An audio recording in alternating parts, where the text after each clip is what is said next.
The House Republican leadership who's led the way on an incremental approach to immigration legislation.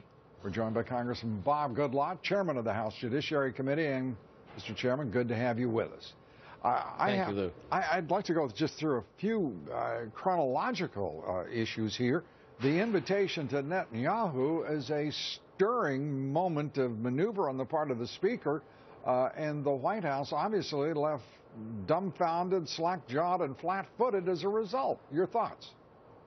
Well, first of all, you look at this President's State of the Union address yesterday and you say, there he goes again. This speech was chock full of things that the American people didn't vote for in November: mistrust, overregulation of the economy, putting a burden on American families, taking away the college savings tax benefits that millions of American families rely upon to send their children to college. And in the midst of all that, he issues 4 veto threats when he's supposedly coming to the Congress to talk about working with the Congress for the benefit of the American people. They don't buy it. We didn't buy it. The Speaker didn't buy it. And so I think that the invitation, which I'm so pleased Prime Minister Netanyahu has accepted, is a strong signal that the Congress is going to watch this circumstance with a hawk, and that we are going to take measures necessary to do our duty to protect the people of this country from a country like Iran getting nuclear weapons. And we're not going to simply rely on what the President tells us when he stands there and says, I'll veto anything you try to do to put Iran in check. It's legislation passed by the Congress that has imposed the sanctions that they already have, that have brought us to the limited point where we are now, and we need to push this President to take us a lot further to assure us that Iran is not going to get nuclear weapons. Pushing the President further and assuring border security is the Mike McCall legislation, the McCall bill, the Secure Our Borders First bill, moving today. Do you believe that it can win significant support, significant defined as veto-proof support? Well, I don't know about veto-proof support, but I do know that it's going to get strong conservative support. I and my staff on the House Judiciary Committee and other Judiciary Committee members, some of whom serve also on the Homeland Security Committee, have worked very closely with him to make sure that we have a very strong bill, and I think he's done just that. They're working it through the committee right now, and I think this is very important to send a strong message. Again, we have a President who could enforce the law right now. He's not doing that, so there's a tremendous amount of mistrust here, but we need to send the signal of how it should be done right, and this is, I think, a very good first step. The Judiciary Committee will follow right behind with the interior enforcement legislation giving state and local governments a clear statutory role in helping to enforce our immigration laws, and electronic verification of employment to make sure every business in America is checking to verify that the person applying for a job is indeed lawfully present in the United States and therefore entitled to a job.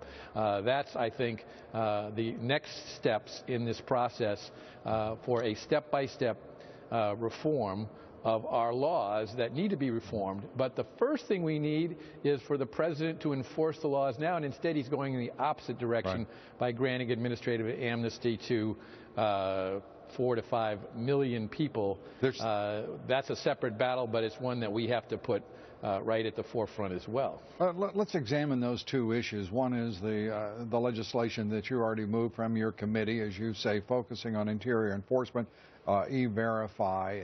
The legislation, the incremental approach that you have taken on resolving our illegal immigration crisis in this country is incremental, it is rational, and it's effective.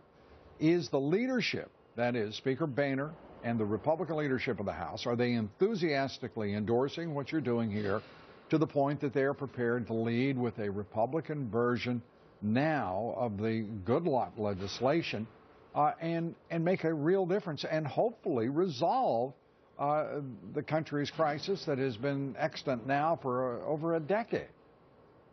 I believe there's strong support from our leadership and virtually the entire Republican conference in the House to do the kinds of enforcement measures that need to be put in place. But again, what we really need is a President of the United States who's going to enforce the law, not flout the law, which is what President Obama is doing.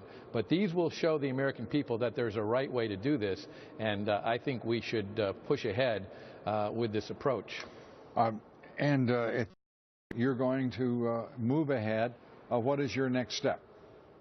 Well, our next step in the Judiciary Committee will be to look at bills that we brought up in the last Congress. You'll recall that we passed 4 bills through the House Judiciary Committee, all of them good bills, and look to see what improvements can be made to them, and then start moving those bills out of the committee.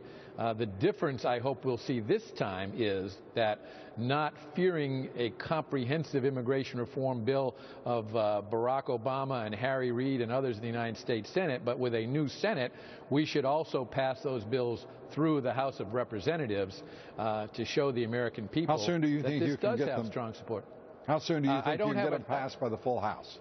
I don't have a timetable yet, but I would hope early in this first year of this Congress. Congressman, always good to talk with you. Congressman Bob Goodlatte, Chairman of the House Judiciary Committee. Thanks. Thanks, Lou. Well, last night,